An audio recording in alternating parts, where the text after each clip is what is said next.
Hello students, welcome to Shriram's IAS। Welcome to this one PYQ a day series. आज ethics का दिन है और बहुत important question we are going to discuss. This is a question from 2024 paper, so just dive in and see. Now this is the question. काफी बड़ा question है but आपको उत्तर 150 शब्दों में देना है और ये 10 नंबर का क्वेश्चन है।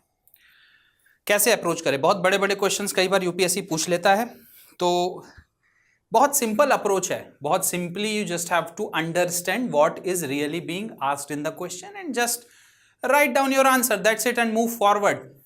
जो बहुत ज्यादा दिमाग लगाने की जरूरत नहीं है कि हर एक क्वेश्चन पे you are diving so deep, because you have to complete the question paper also. जितनी भी प्रिपरेशन करनी है आपको पहले कर लीजिए, but in the exam hall on the D day you should only focus on completing the paper.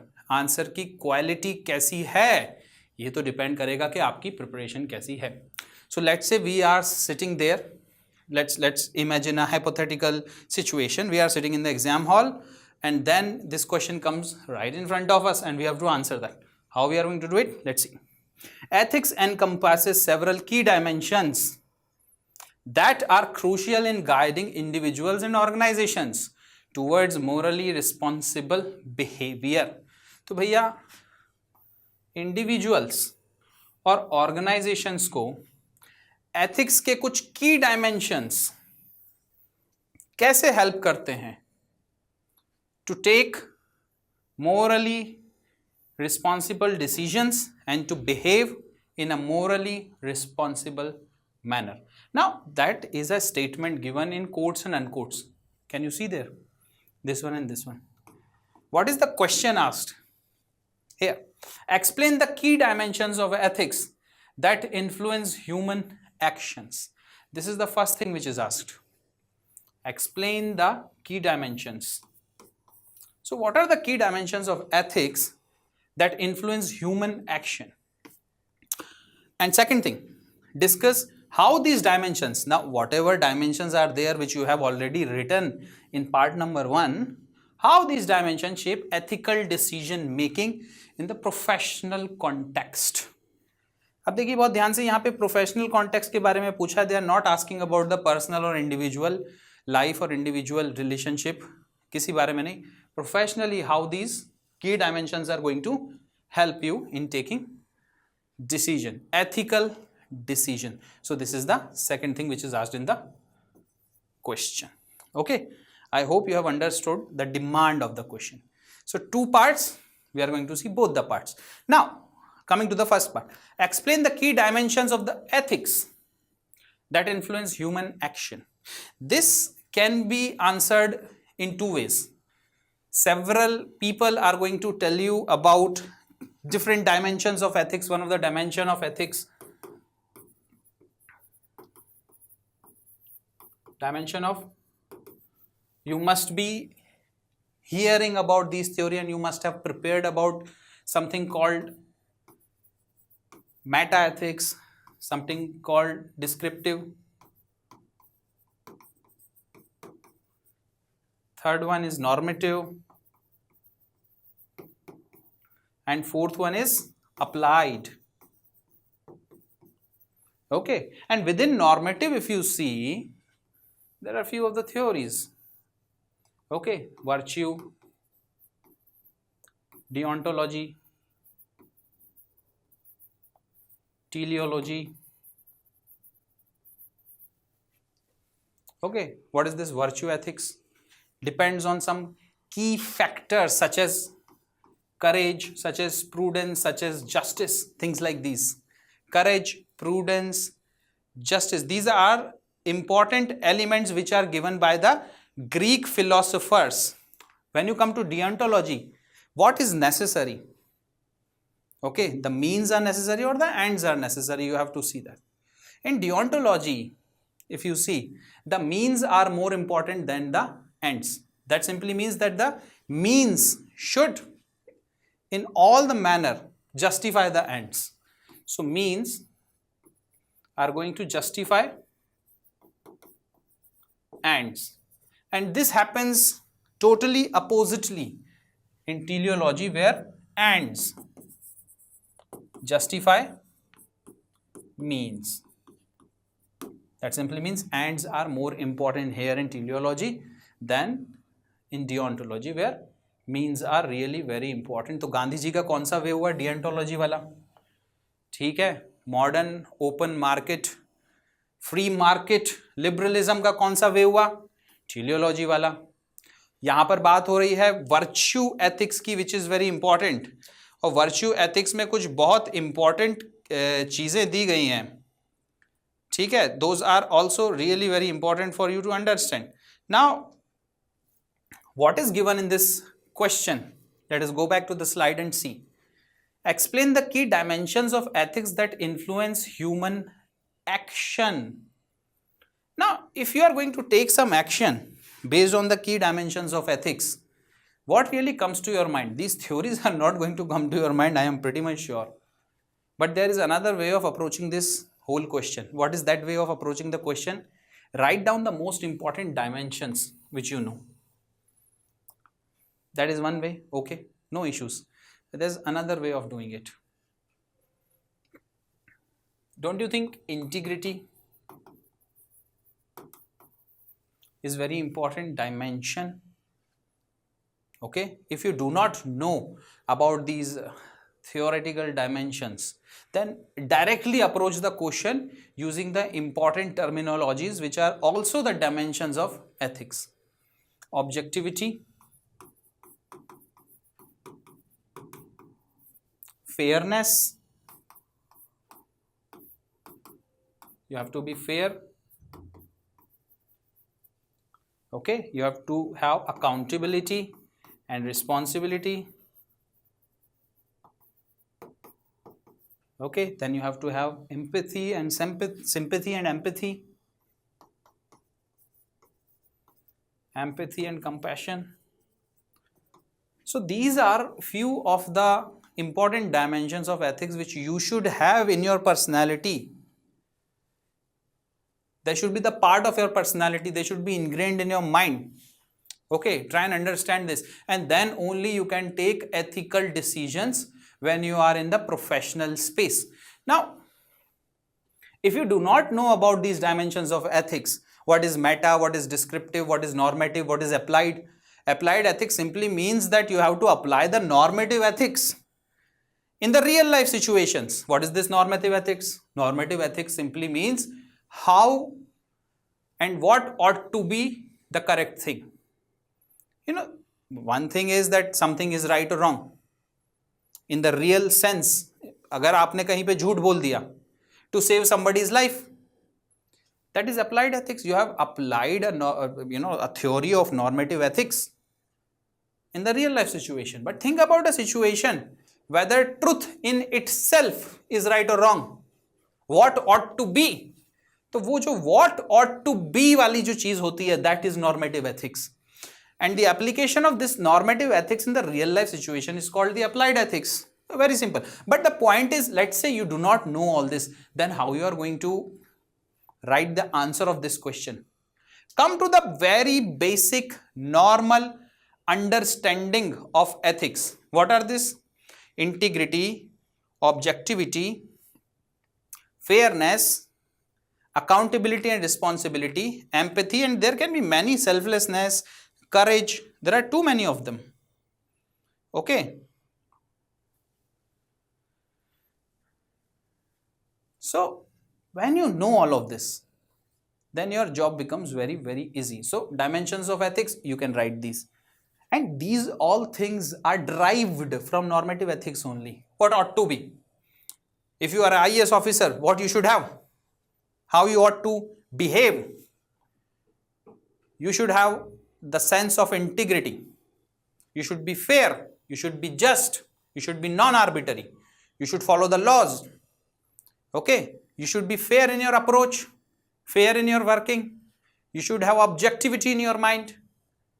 At the same time, you should work selflessly for the society. All these things are there. They are very important for us in your preparation. Also, you can very well, understand the meanings and the objectives of all these wordings.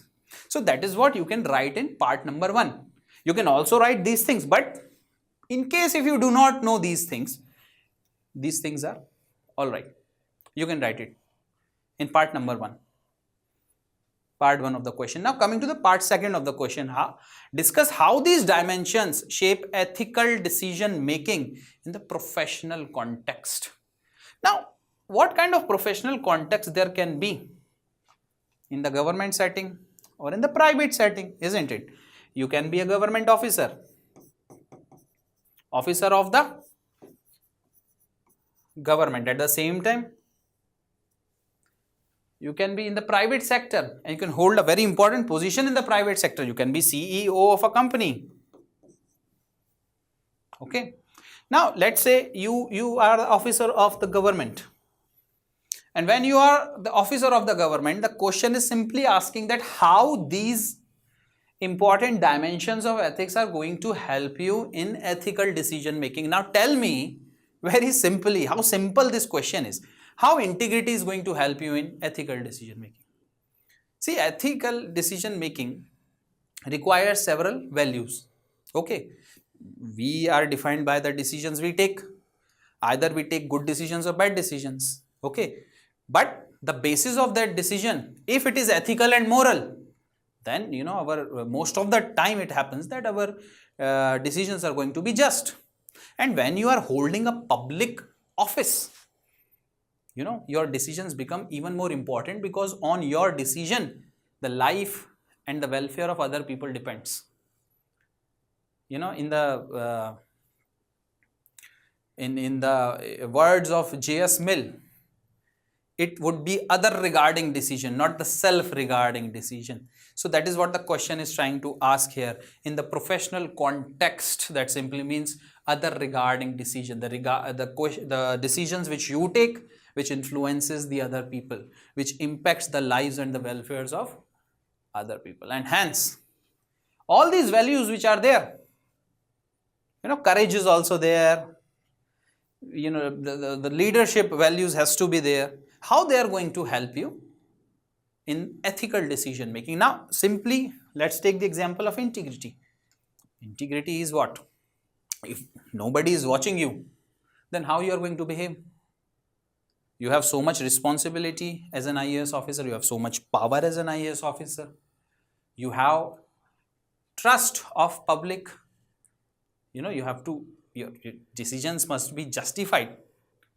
Then you hold the public money also in your hand. How you spend that public money, whether you are spending on the whims and fancies, or you have a justified, logical, rational manner of holding the public money. So all these things needs to be understood. So how integrity helps you in that? It is a kind of honesty. Honesty is more personal. Integrity is more when you're dealing in public, you're holding a position.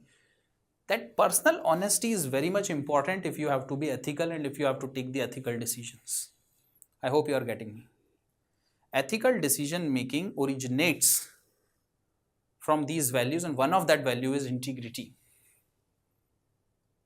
Okay, so when you show integrity, all your decisions are going to be just, all your decisions are going to be fair, all your decisions are going to be non-arbitrary, all your decisions are going to be according to the law. But according to the law, when I speak according to the law must not be brutally applied in a sense that you forget the empathy and sympathy and compassion. These are also important examples. There was a case, I'll tell you what happened in Delhi, years back.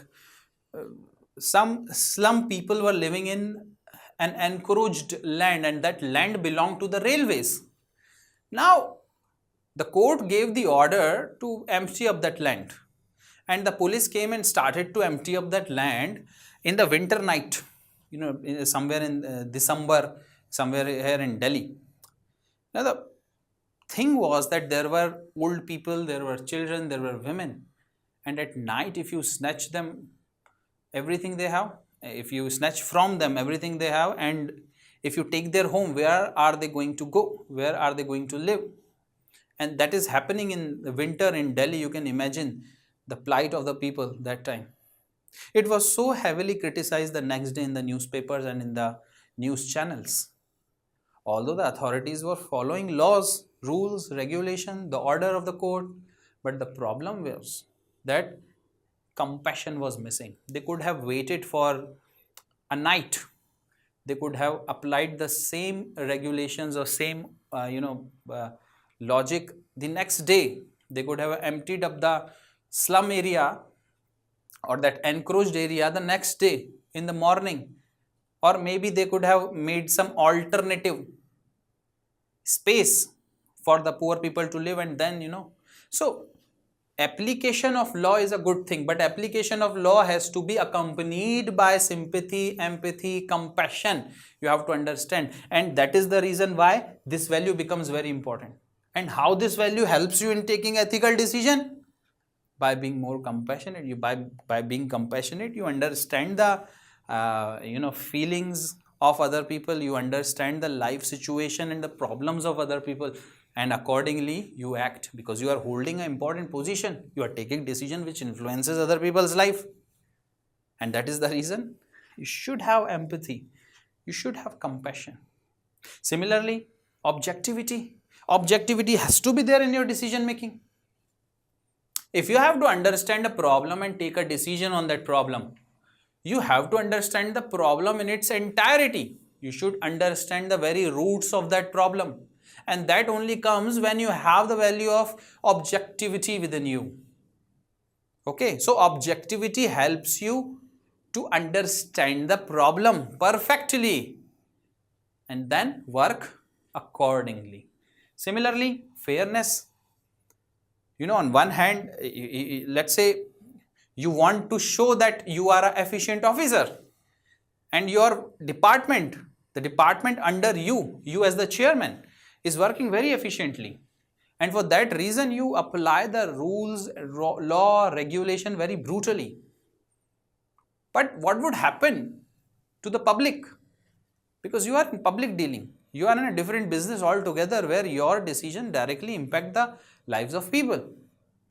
So some fairness has to be shown. Not only efficiency should be the basis of the decision making. Efficiency is a very important thing to have as a public servant. A public servant must be efficient, but at the same time, the efficiency should not go should not become too extreme, where you lose the sight of the objective of a welfareistic society and a welfareistic state because you're working for the people, not for the efficiency of your department. You must understand this. And that is the reason why fairness has to be there. So fairness in one or the other way tells you to consider the point of view of other people also. Now fairness not only is a important quality to have when you are dealing with people, but also within the office. You can apply this fairness also with the value of impartiality. What if you favor one employee over the other employee? Is that fair? Is that just? That is impartiality and must not be followed by an officer in the professional space. Accountability and responsibility, very, very important values to have, which really helps you in taking a ethical decision. You have the accountability to take this, whatever decision you are taking. First thing, it is your responsibility to do the welfare of the people, to run your department in a very efficient way. And whatever decisions you are taking, you have to be accountable for those decisions. If the accountability is missing, then the corruption will be there. So how this rationality and responsibility and accountability really helps you to take ethical decisions? Recently, Supreme Court gave a order, and in that order it has said a very good thing, that person who doesn't have the financial prudence, okay, or financial discipline must not be trusted with the public money. So you need to have that financial prudence, need to have that financial discipline, and then only you can spend the public money, and then that comes with accountability. So accountability actually helps you to spend the public money in a very rational manner, not on the whims and fancies. I hope you're getting it. So all these values are helping you in one or the other way to take decisions, and those decisions which are ethical in nature. So this is how you complete your answer and you write your answer. Now talking about the introduction and conclusion. We have already seen what you are going to write in the body. Now what you are going to write in the introduction. This is 150 mark question. Introduction has to be of 2 lines and conclusion has to be of 2 lines. I have repeatedly said that the introduction has to be very specific and the conclusion has to be broad. Okay, the conclusion has to be broad.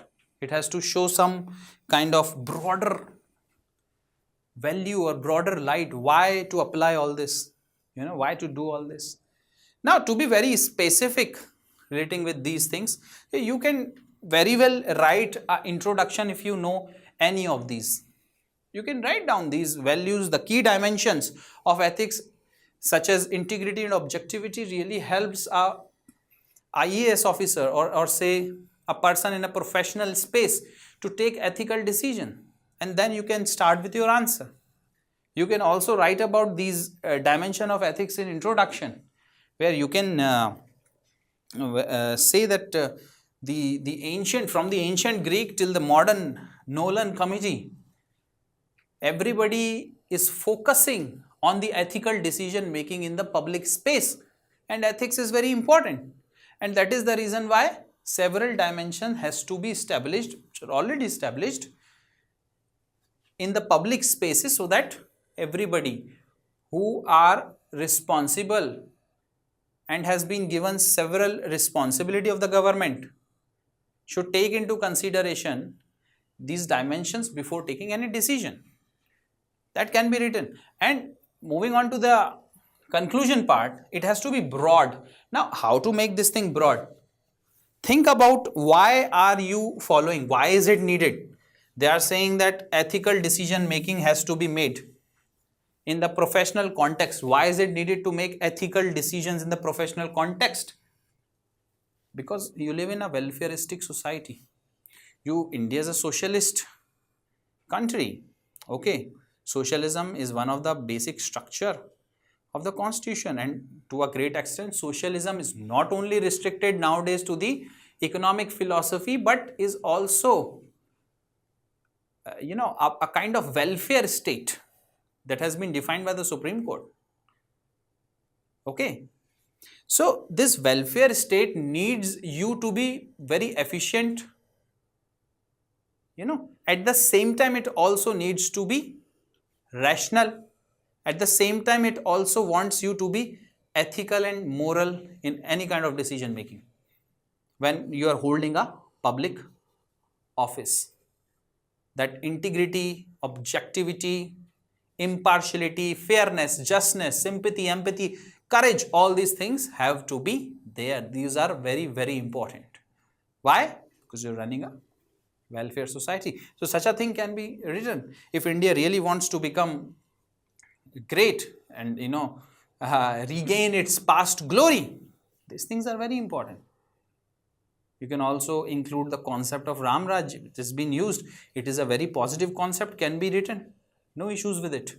But when will the Ram Raj come? It simply means ethical governance. It is not related to a religion. The concept of Ram Raj simply means ethical governance. Okay, where dharma is very important virtue, where justice is very important virtue. Okay, so this is how you can make your conclusion broader. Also, Atmanirbhar Bharat is going on. India wants to become the 5 trillion economy. You can link all these things. Until and unless ethical decision making is there, then what's the meaning? And for the these values which are mentioned in the preamble of the Constitution of India, justice, social, economic, political. How will you bring social justice? How will you bring economic justice in the society until and unless your governance is ethical, or the people sitting in the government and holding the position take the ethical decisions? So this is how you can make your conclusion broader. I hope you have understood the approach to this answer. Thank you very much for joining me. We are going to meet in the next class. Till then, bye bye and Jai Hind.